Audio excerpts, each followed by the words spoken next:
انسان کے اندر خود ایک فطری صلاحیت ہے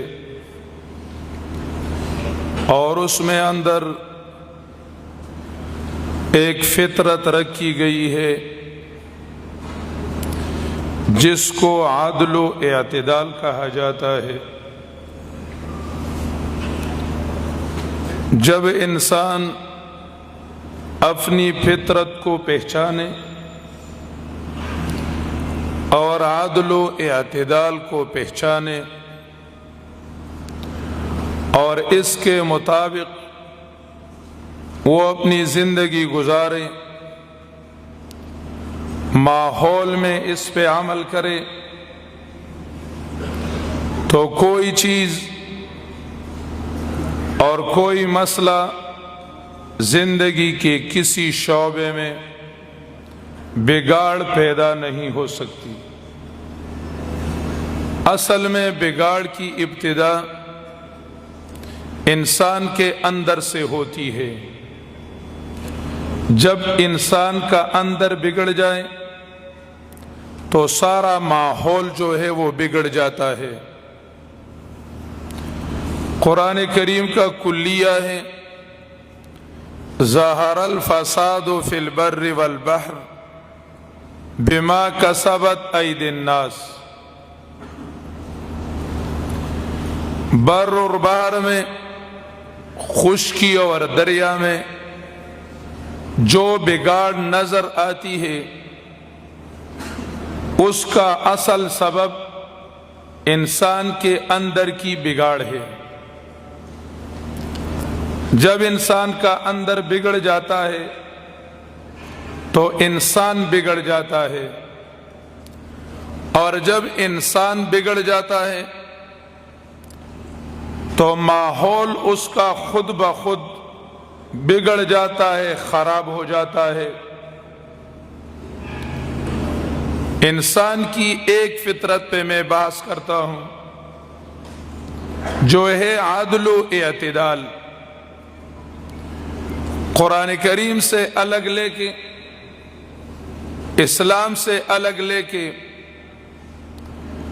زندگی میں آپ تجربہ کریں کہ عدل و اعتدال ہر کسی کو پسند بھی ہے اور ہر کوئی اس کو مانگتا بھی ہے اور اس کا خواہی بھی ہے،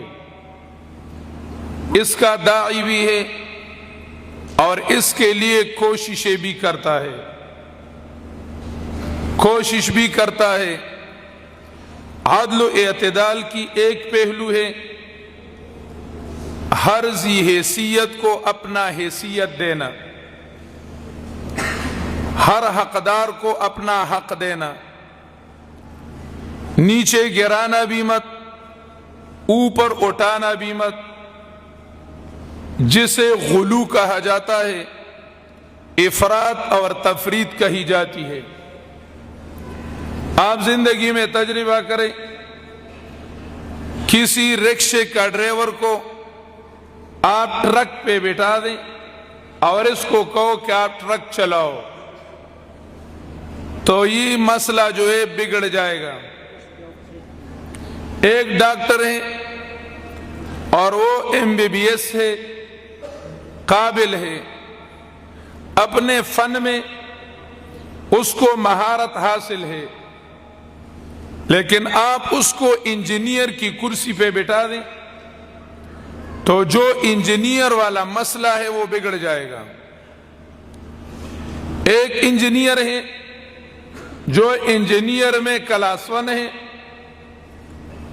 اس کا تجربہ ہے، آپ اس کو لے کے اور ایک ڈاکٹر صاحب کی کرسی پہ بٹھا دیں اور مریضوں کا چکن اس سے کروائے تو میڈیکل نظام جو ہے وہ بگڑ جائے گا۔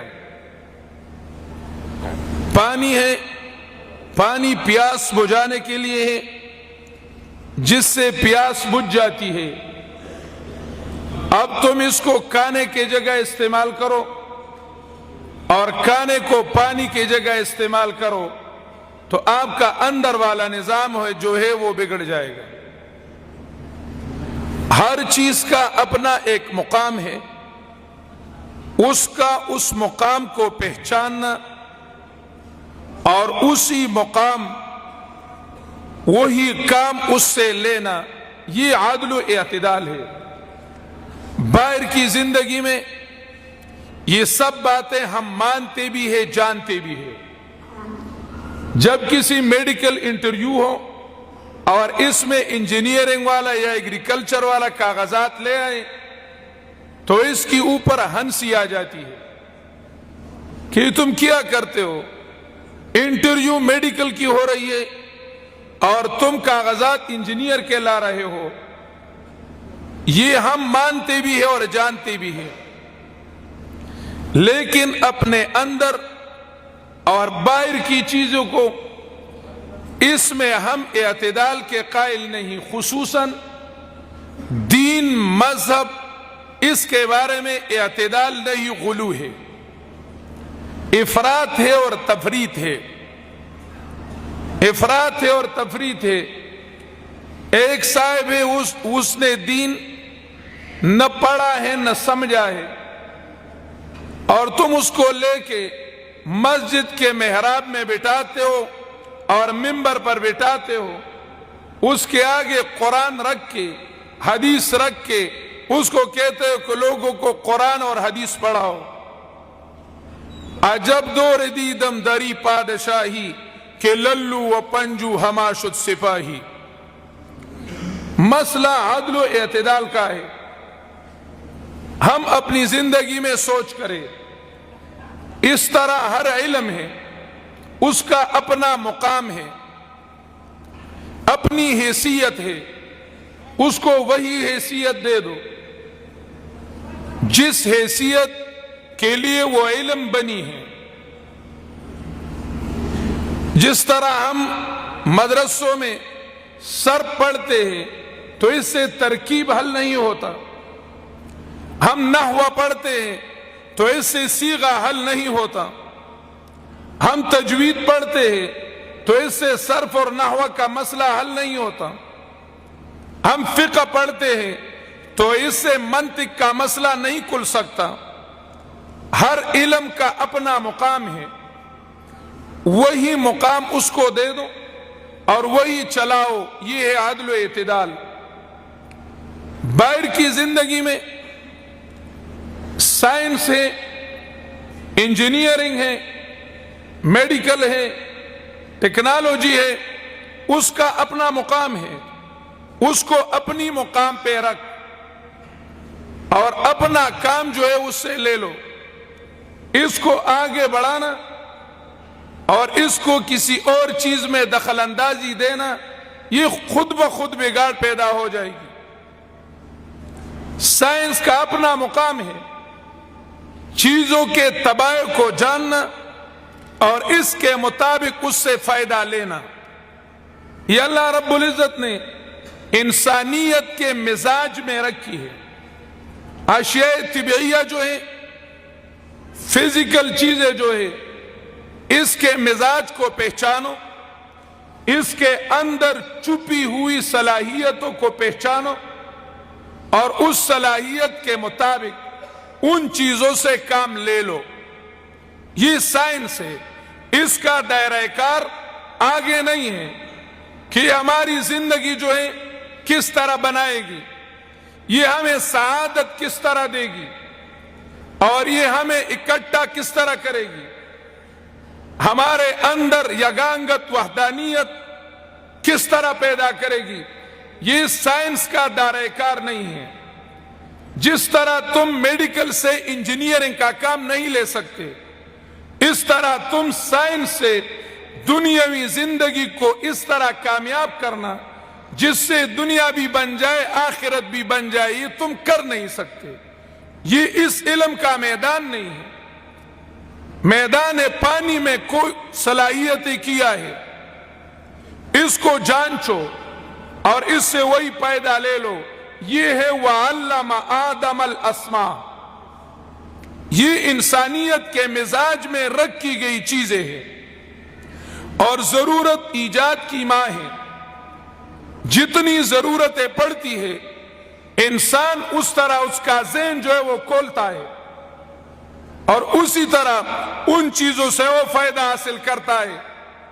سورج سے فائدہ حاصل کرتا ہے, چاند سے فائدہ حاصل کرتا ہے. اللہ رب العزت نے ان چیزوں میں کچھ صلاحیتیں ودیت فرمائی ہیں. ان صلاحیتوں کو بروئے کار لانا اور اس سے اپنی زندگی آسان کرنا اور اپنی زندگی کو بنانا, یہ ارتفاقات ہے, یہ سہولیات ہے. اسلام اس کی اجازت دیتا ہے اور اسلام اس کا داعی ہے. لیکن سائنس اس کے بارے میں نہیں جانتا کہ میں کون ہوں, میں کیا ہوں, میرا نقطہ آغاز کیا ہے, میرا اس دنیا میں رہنا کس مقصد کے لیے ہے, میرا نصب العین کیا ہے, میرا آگے جانا اور پھر نقطہ انتہا میرا ہے یا نہیں ہے, ہے یا نہیں ہے, میری انتہا ہے یا بس میں آیا ہوں ادھر اور ادھر سے اگ کے جس طرح پودا زمین سے اگتا ہے اس طرح اگا ہوا ہوں اور جس طرح پودا خشک ہو جائے ختم ہو جائے اس طرح میں ختم ہو جاؤں گا. اگر یہ انسان ہے تو انسانیت کے ساتھ بڑا ظلم ہے, کیونکہ جو چیزیں انسان کی خدمت کرتا ہے وہ انسان سے ہزاروں سال بڑی ہے, عمر میں اس کی عمر زیادہ ہے. انسان جاتا ہے پھر بھی وہ چیز ہی رہتی ہے, ان کا عمر 10,000 سال 9,000 سال ہے اور انسان کا عمر 60 سال ہے, 70 سال ہے, 100 سال ہے. تو جو خادم ہے اس کا عمر زیادہ ہے اور جو مخدوم اور افسر ہے اس کا عمر کم ہے. اب انسان کو پہچاننا یہ سائنس کی بس کی بات نہیں ہے. جس طرح ہمارے شرع قائد میں فرماتے ہیں وَبِكُلِّ حَاسَةٍ تُوقَفُ عَلَى مَا هِيَ عَلَيْهَا, جس طرح آنکھیں جو ہے وہ دیکھتی ہے سنتے نہیں ہیں, کان جو ہے وہ سنتا ہے دیکھتا نہیں ہے, زبان چکھتا ہے زبان سنتا نہیں ہے. اسی طرح ہر ایک علم کا اپنا اپنا کام ہے, اس کو ان کے اندر رکھو, اندر رکھو. عدل و اعتدال یہ انسان کا فطری مزاج ہے. جب انسان اپنے اندر عدل و اعتدال بھول جاتا ہے تو انسان اپنے آپ کو نہیں پہچانتا. جب انسان اپنے باہر ماحول میں عدل و اعتدال کو چھوڑتا ہے, عدل و اعتدال کو چھوڑتا ہے تو انسان باہر کے ماحول میں فساد کا شکار ہوتا ہے اور بگاڑ کا شکار ہوتا ہے. انسان اپنے اندر عدل و اعتدال قائم کرے. جس طرح ہاتھ سے یہ پکڑتا ہے چلتا نہیں ہے, پاؤں سے یہ جو ہے چلتا ہے پکڑ نہیں سکتا, اسی طرح انسان کے اندر عدل و اعتدال ہے. اب انسان اپنے آپ کو پہچانے کہ میری حیثیت, میرا حیثیت اسی دنیا میں کیا ہے, میں کیا ہوں اور کس لیے آیا ہوں. سب سے بڑا جہل وہ یہی ہے, اور یہ کدھر سے پیدا ہوا ہے؟ یہ ادھر سے پیدا ہوا ہے کہ انسان نے اپنے رب کو نہیں پہچانا. جب انسان نے اپنے رب کو نہیں پہچانا تو اس کا فطری تقاضا یہ ہے کہ انسان اپنے آپ کو نہیں پہچان سکتا. قرآن کریم اسلام بلکہ باہر کا ماحول قرآن اور اسلام سے ہٹ کے قرآن کریم کے جو قواعد ہیں یہ فطری قواعد ہیں, جو احکامات ہیں یہ فطری احکامات ہیں. اس کو آپ عقل کے انداز میں پڑھ کے اور قرآن کے حوالے سے اٹھا کے اس کو عقلی انداز میں پیش کرے، کوئی ذی شعور انسان، کوئی ذی عقل انسان اس سے انکار نہیں کرے گا۔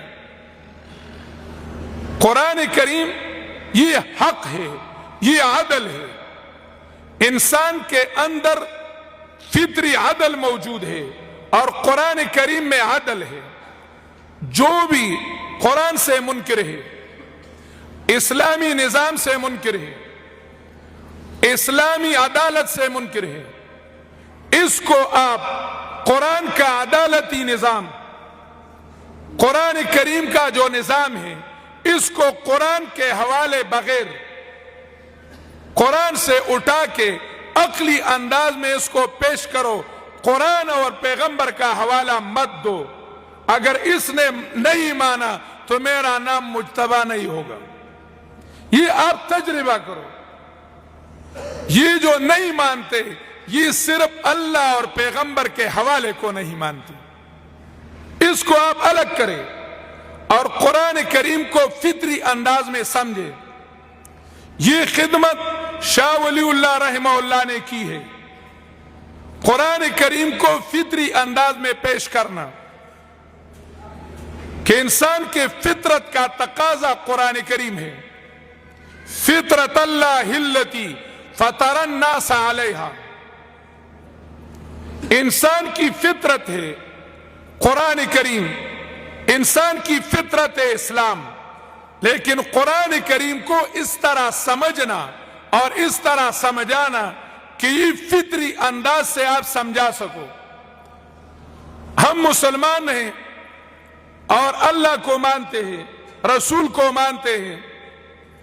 مسلمانوں میں ملحد جو ہوتا ہے وہ ملحد نہیں ہوتا، وہ کم فہم اور کم علم ہوتا ہے، وہ قرآن کو سمجھتا نہیں ہے، وہ اسلام کو سمجھتا نہیں ہے، تو وہ اپنے نہ سمجھنے کے انداز کو اعتراضانہ انداز میں پیش کرتا ہے۔ یہ بھی ان کی کم علمی ہے، وہ اعتراضانہ انداز میں پیش کرتا ہے، اپنے آپ کو معترض بنا کے پیغمبر پر یا اسلام پر اعتراض کرتا ہے، حالانکہ اس کی کم فہمی ہے اور کم علمی ہے۔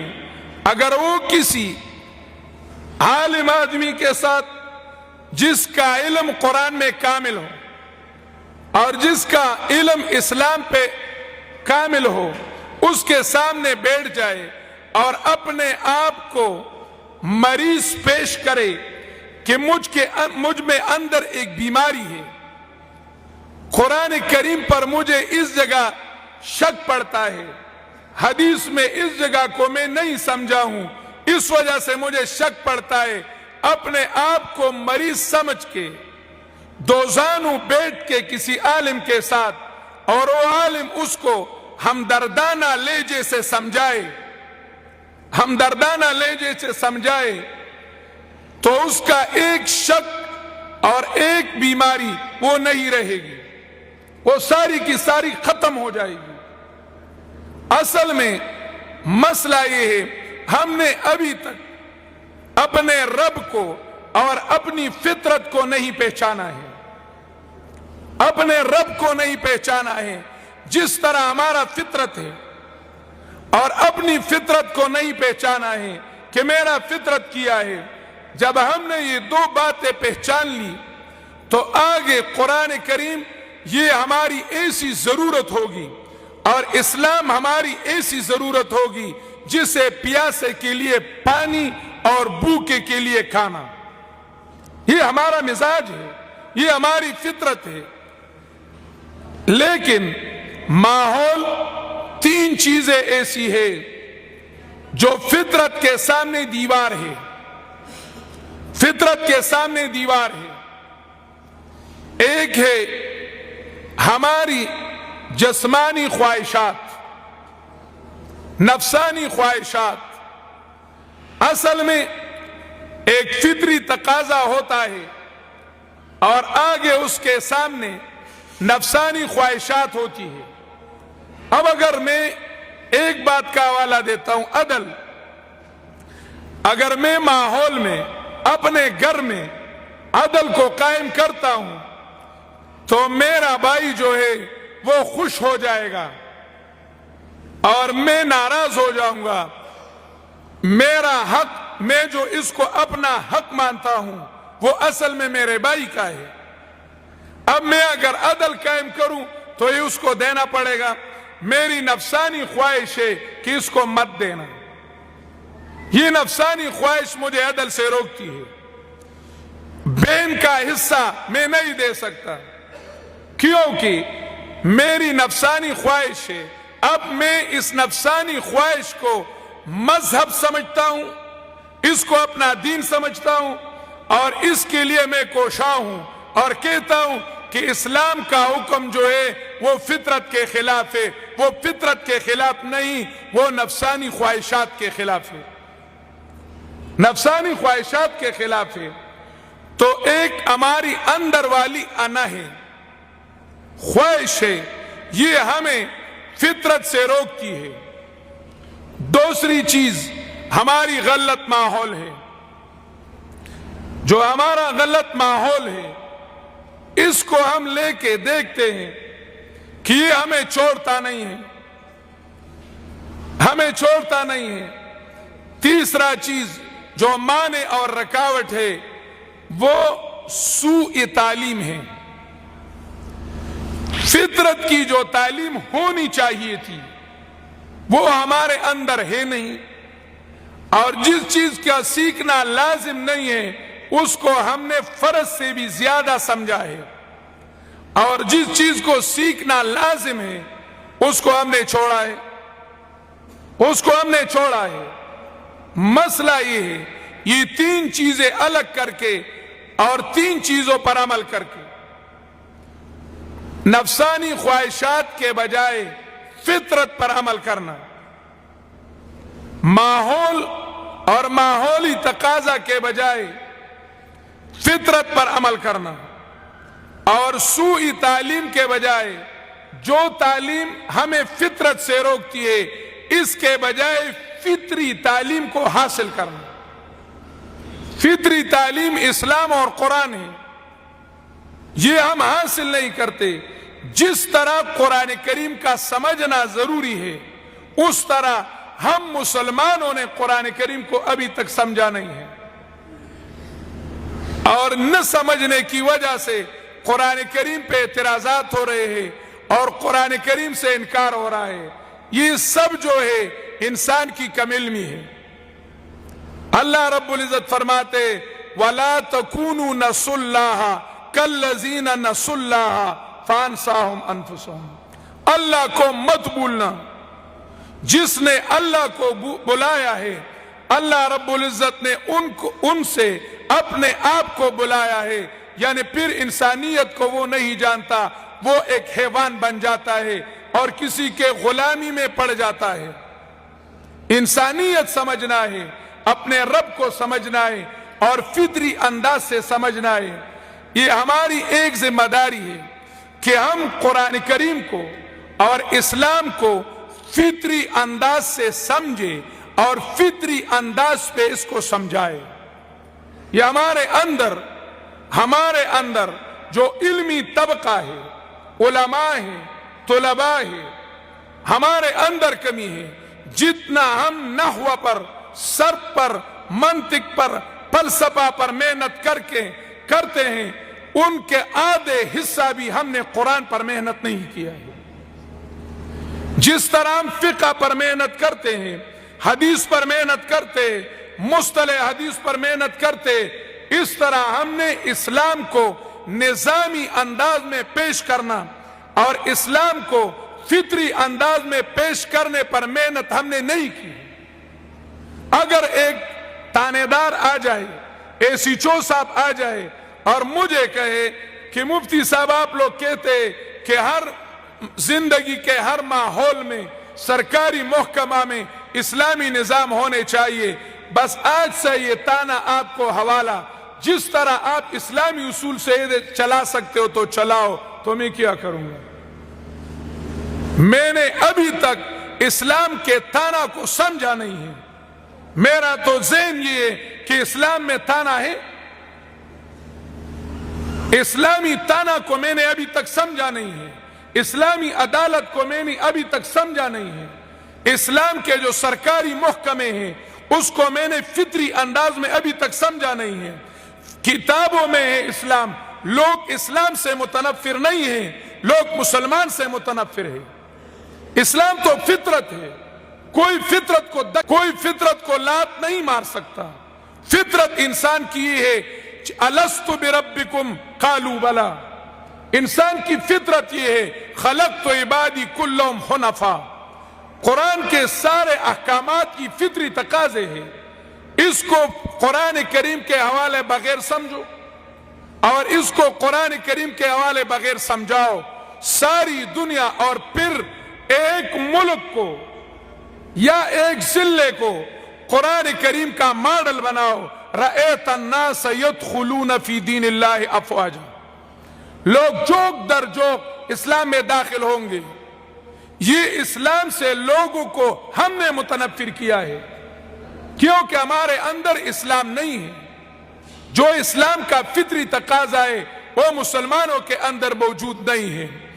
تو علمی طبقہ والوں سے میری گزارش ہے کہ قرآن کریم کو فطری انداز سے سمجھنا اور عصری انداز سے سمجھنا اور نظامی انداز سے سمجھنا اور انقلابی انداز سے سمجھنا اور اسلام کو اسی طرح لوگوں کو سمجھانا، یہ ہماری ذمہ داری ہے۔